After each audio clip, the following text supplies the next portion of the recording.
If you wanted to read something from Russian literature, but the only names that you can think of are like Dostoevsky, Tolstoy, I brought a few books by like more recent authors that you may like yourself, because these are probably one of my favorite books in Russian that I've ever read. Hi, my name is Pasha. I'm a Russian native speaker and a Russian teacher, and here are some of my favorite books that I've read in Russian. Меня зовут Савельев Саша. Я учусь во 2 классе и живу у бабушки с дедушкой. Мама променяла меня на карлика-кровопийцу и повесила на бабушкину шею тяжелой крестягой. Так я с 4 лет и вешу. The first book that I thought of was Павел Санаев's Похороните, меня плинтусом. So, Похороните, меня плинтусом, you can translate it as bury me under the plintus. Plintus is this like thing we install where the wall meets the floor, you know, because we use it to hide the cables and stuff. This book explores the traumatic childhood of Pavel Sanayev. It's like an autobiography. He talks his story of being taken away from his mother by his grandmother. His grandmother basically isolated him from his mother, tried to, you know, break all the ties he had with his mother, and basically held him hostage. This little boy held his boy hostage.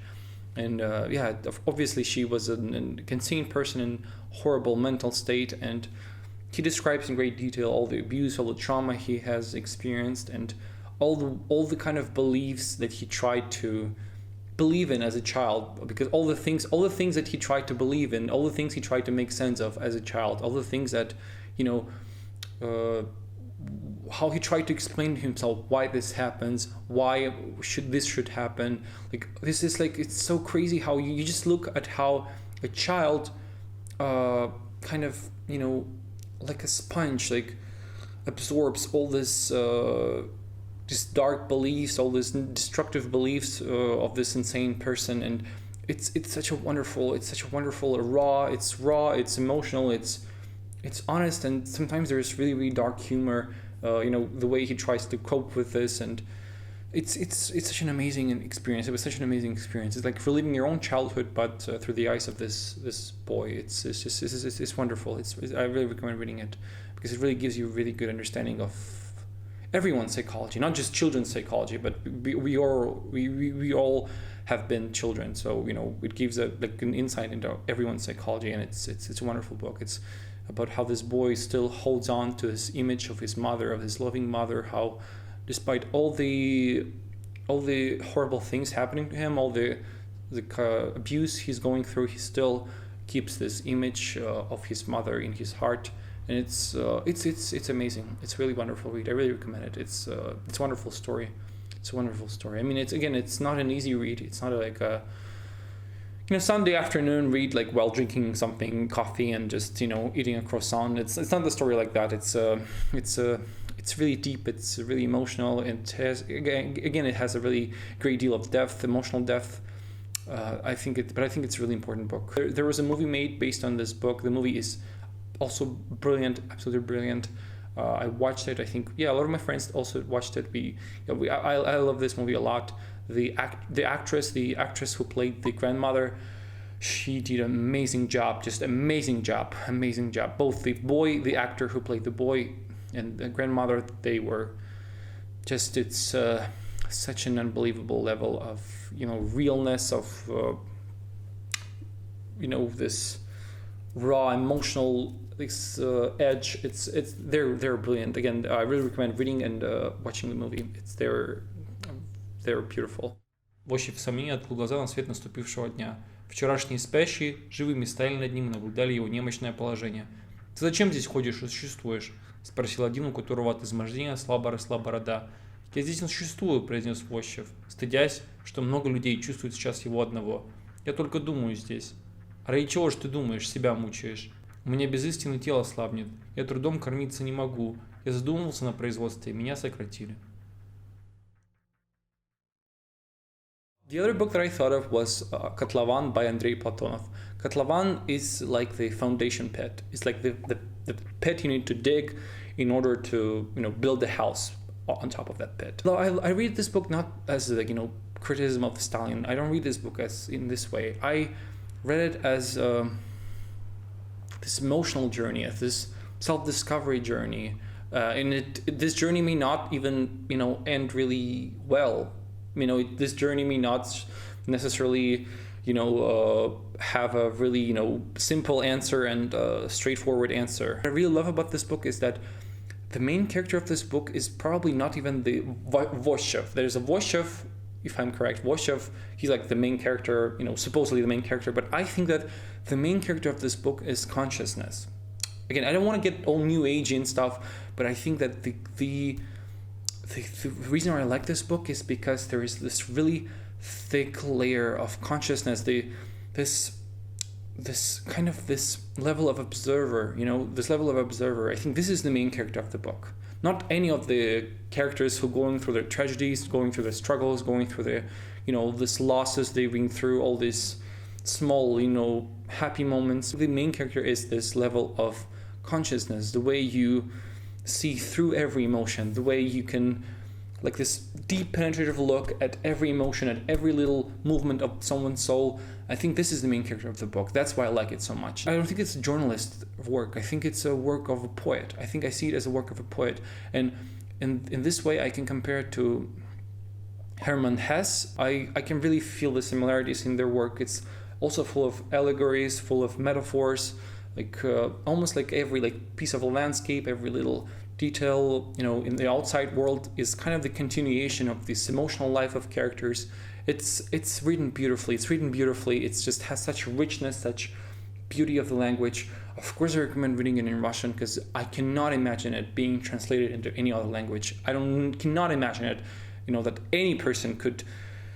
It's like trying to, interpret dance with painting. What are you trying to do? It's not going to work. So I really recommend reading in Russian. But reading both Sanaev's, I think, and Platonov's work, I think you'll need quite a high level of language, or you need someone else to help you understand what's going on. Because these books, for example, Platonov, his book is full of this Soviet references, because this story happens in the Soviet times, so he uses this Soviet meaningless labels, this meaningless formal words that kind of they're pointless, but that's exactly the point he's trying to make. That's exactly they sometimes they say such absurd things, but that's how people used to say it. That's how people try to explain. It's like they're saying that this is the meaning of the world, this is the meaning of life, and no, it's not. This is just empty words. It doesn't mean anything. Be happy. Just love your work. Love your job, and you're not gonna have to work a single day in your life. Or whatever the saying goes. It's pointless. It doesn't have any meaning. It's kind of the same vibe. I'm trying to get the vibe. So he uses a lot of Soviet labels, this Soviet words that sometimes don't have any real meaning, but it's exactly the point of this, using them to show that. Look, what's behind the labels? What's behind this term that we are accepting and pretending that it means something, and it actually, something important. There's actually nothing behind it. And I think I look at it as more like a journey of self-discovery, journey of questioning everything, questioning what the world tries to tell you. And again, this is just a really beautiful, beautiful story. It's beautifully written. Just the richness, the beauty of the language, the emotional depth. It's so beautiful. I really recommend reading this book. Again, requires a really high level of Russian to be able to understand it, but I think it's worth it, and I really recommend reading it. Yeah. Я смотрю в окно, окна нету, гол за спиной, доедай котлету. Не считай ворон, прекрати зевать. Держи спину ровно, посмотри на мать. Не сутулься, не спорь, я лучше знаю.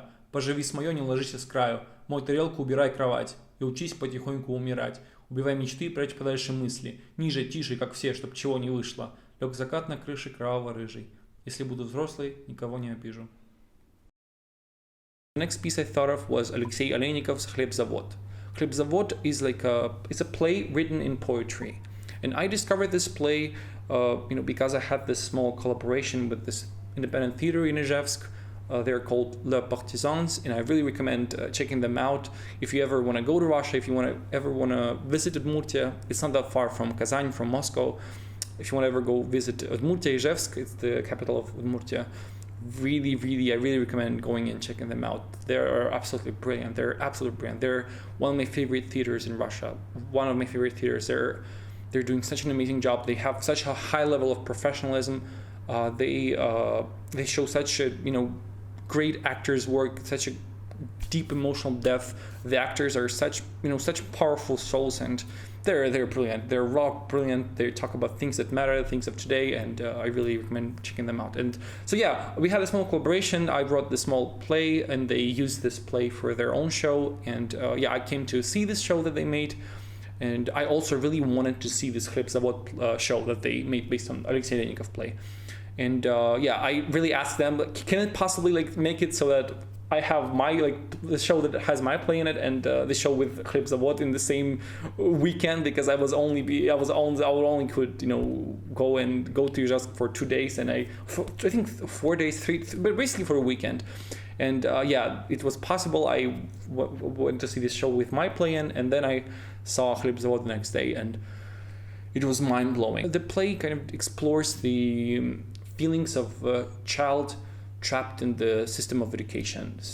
These feelings of a child, fighting adults, like children versus adults. This kind of cruel fight, ongoing fight that actually never ends. And it's not about just Russian system of education, how Russian system of education is bad. I think every formal system of education, when we have grades, we have markings, when we have control of adults, when adults pretend that they're that children are inferior, that children don't have any say in what's going on in their lives, and it's absolutely absurd. It disgusts me, but that's how things worked in today's world. In most schools, in most formal schools, in the schools that provide formal education, I think it's horrible. But it explores this feelings of a child trapped in the system of education, child,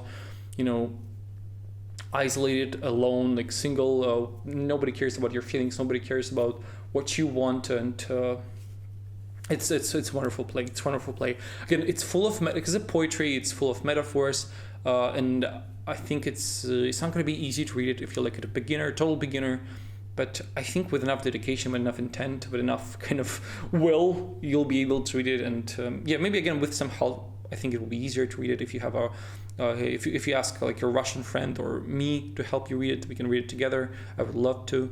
Maybe write it. Maybe I can talk about some excerpts from this play and make a video about it. Please let me know if you want to see that, or maybe any other book, maybe some books from this list or some other book. I might check them out, or maybe I've read them before. So I recommend checking it out as well. It will be out in the open. You don't have to buy this book. You can just, in Russian, you need to kind of type Alexei Oleynikov Hlebzavod. I'll leave the link in the description of this video. «Я никогда не видел таких крупных солнечных зайцев», — сказал медвежонок. «И я», — подтвердил ежик. «Как, по-твоему, у них есть уши?» — спросил медвежонок, продолжая тихонько двигаться вокруг стола за заячьим хороводом. «Нет», — сказал ежик, стараясь не отставить медвежонка. «Думаю, нет». «А по-моему, есть», — сказал медвежонок. «И я так думаю», — согласился ежик. «Так ты же только что думал иначе». «Я люблю думать по-разному», — ответил ежик, перебирая лапами. The last book that I thought of was Sergei Kozlov's Ёжик в тумане, Hedgehog in the Mist, or in the Fog, I don't know, Hedgehog in the Fog. This book is so brilliant, it's so kind, and it gives you like this cozy, fuzzy, this warm feeling inside when you read it. It's about friendship, it's about building relationships, it's about, it's just so beautiful, so cute, and so kind of full of, hope and love, and just, like everything's gonna be good. Like this, desire to live, this believe in life, this trust in life. It's really beautiful. Yeah, it's a wonderful book. It's like it consists of like small stories that happens to Hedgehog and his friends, to Ёжик and его друзья, там медвежонок, там сова, some other characters. Sava is the owl. There is also a cartoon made based on this book. But the cartoon has a really different vibe. The cartoon, you can watch it if you want, but I really recommend starting with the book, because the cartoon is like this whole different world. It's a completely different thing, to be honest. Yeah, he used the name of the book, but otherwise he just went completely, insane with his vision and his vision of this cartoon. It almost has nothing to do with the book, with the original book. It's more avant-garde. It's more like existential. It's more like dark. More like it has a really different vibe compared to the book is just warm, cozy, like fireplace, some of this nice smells of apple pie cookies and apples, and it's just such a nice. But the cartoon is like this avant-garde, dark, kind of ruthless, raw, this a bit different feeling, like a bit anxious, nervous feeling. It's a different thing. I would recommend reading the book first. And the book is actually really beginner friendly, I would say. I think at intermediate levels, I think will be more than comfortable with this book. Beginners, maybe really dedicated beginners who are ready to spend a lot of time, with the dictionary, will also be able to read this book. I think this book is great for all levels, and it consists of short stories, so you're not going to be overwhelmed with a lot of pages. I think actually all of these books that I mentioned, they're not that long. Compared to Братья Карамазовы or Бесы or Война и мир, they're not that long. So if you like looking for like the first Russian book to read ever, this could be one of your choices. That's pretty much it. That's my list. So you let me know if you want to learn more about Russian culture, about Russian literature, about Russia in general, life in Russia. Also, please comment if you have read one of these books before, or if you're gonna read them. Please, after you read them, let me know what you thought. Or if you're like in the middle of reading them, I'll also be really curious to know what you thought. As a person, outside of our culture, I'm really curious to know, because I think these books are not really well known outside of Russia. Again, Pavel Sanaев was a really big hit in Russia, but outside, people probably haven't heard of it. I mean, I'm not sure. Maybe in some countries they have heard of it. Maybe I know it was translated to some languages, but I don't know. Let me know. Just if you have other questions, ask me. Maybe I'll make a video about it. And thanks for watching. See you in the next video. Goodbye.